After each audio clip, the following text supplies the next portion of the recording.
Good morning and welcome to Wake Up to Broker Up with Mark, episode number 24 for 2026. I'm going to tell you a little story. I know that surprises you, but this is a story about doing everything right until the one thing you might do wrong. And this is a story about some friends of mine who were anxiously watching a house get ready to go on the market. They knew the seller and they watched the seller work tirelessly for several weeks getting the house ready, pressure washing the sidewalk, the driveway, cleaning out things, having donation companies come, giving away all kinds of stuff, emptying out closets, doing everything right, getting the windows clean, everything.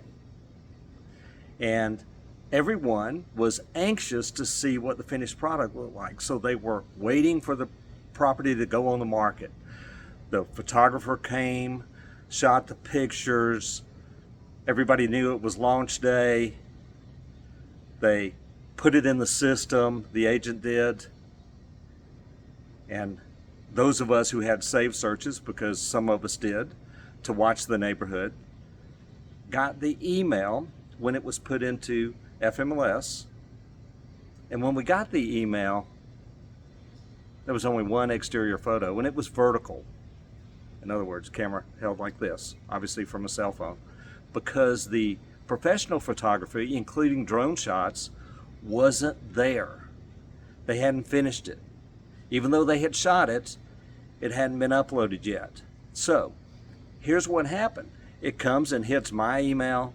Everybody I know that's anxious about that house, that had a saved search looking at that house, waiting for that house to come on the market because, boy, the anticipation was high. Everybody got the same one photo.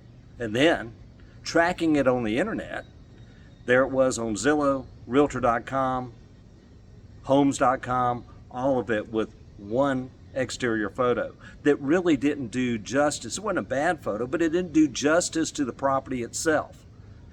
So the moral of that story is the owner, the seller, and the agent of the seller did everything possible to get it right, only in the end not to get it right. So the property was on the market at least a day, if not a day and a half or 2 days, before the professional photography, which was really good, caught up with the property. Now, how does that affect everything in the big picture? Won't people see it the right way? Yes, but anybody that have the saved search, and I can guarantee you, I suspect that in this particular neighborhood, people have saved searches in there because houses tend to go quick no matter what the market conditions are, and people are anxious to live in that particular neighborhood. So they all got the same one photo.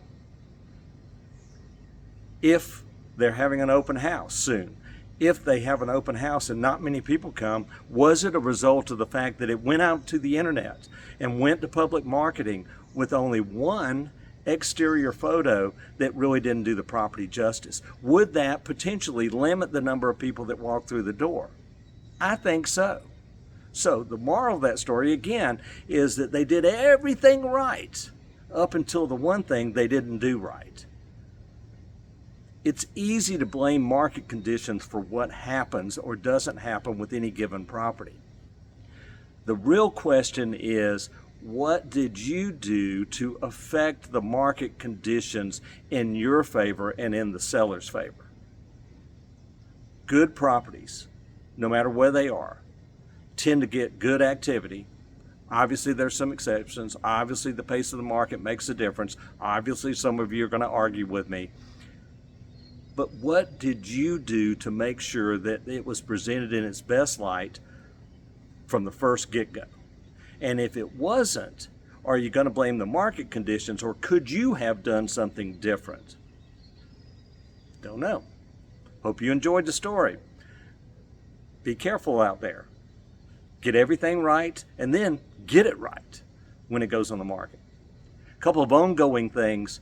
We are still in the middle of the Must Summer Lunch program. Some of the kids that we know in and around Metro Atlanta suffer from food insecurity. Why? Because they use school programs to eat, whether that's breakfast or lunch, etc. And Must Ministries Summer Lunch Program, which we're a big sponsor of, makes a difference in those kids' lives.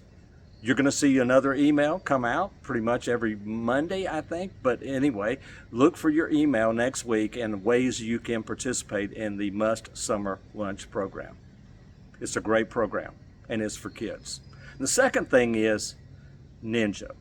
We're about a month away from the deadline for Ninja. If you are thinking about Ninja, if you are up to the task of improving yourself and doing what it takes to be better for the rest of this year, and most importantly, for the rest of your career, sign up. I challenge you. Call your broker. Call me. Reach out to me. Ask me about Ninja. I'm happy to tell you and happy to set you on that path. Ninja, summer lunch. Getting everything right until the one thing you don't get right. Enjoy your day. Enjoy your weekend. Thanks for watching. Talk to you soon. Bye-bye.